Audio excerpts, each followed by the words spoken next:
Andreas, alors l'ombre, c'est C'est ça, ça. c'est ton nom d'artiste. Oui. Qu'est-ce qui te lie tant à Rodez et au musée Soulages? Bah alors Rodez, tout simplement, c'est la ville qui m'a fait grandir. Et Pierre Soulages, pourquoi? Parce que c'est un artiste qui m'a beaucoup inspiré. Et j'ai sorti mon deuxième EP, donc un mini-album l'année dernière, en 2020. Et il y a une chanson qui s'appelle La lumière du noir, ce titre éponyme. Et j'ai eu la chance, il y a quelques mois, de pouvoir tourner une live session au sein de ce musée Soulages, notamment dans cette salle-là. Traverser la lumière à travers l'horizon, aimer le silence, ne plus craindre ces discussions, se servir du noir.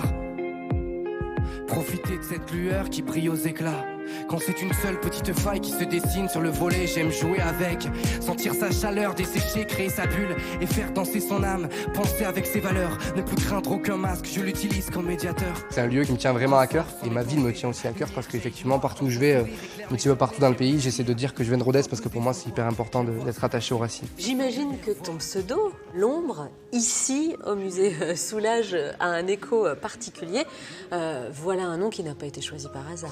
Au début de ma carrière, je me suis beaucoup produit en Aveyron et autour de Rodez.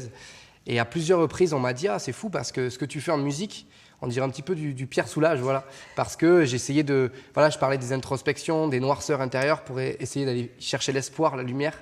Et du coup, il y a plein de gens qui ont vu ça. Et petit à petit, c'est pour ça que je me suis intéressé à Pierre Soulages. À la base, mon nom n'avait pas forcément à voir avec ça. Mais des fois, l'inconscient parle aussi. C'est ça, l'ombre et la lumière, Ouais. forcément. Hein, on fait référence à ça à chaque fois ici. Ça.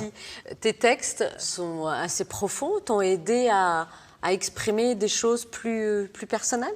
Oui, moi j'ai commencé à écrire dans une période un petit peu compliquée de ma vie, quand j'avais 12 ans.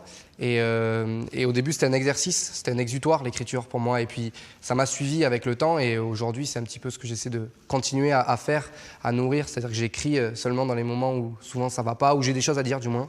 Et ça nourrit toujours une introspection, une noirceur, mais c'est toujours aussi pour se faire du bien et aller chercher la lumière.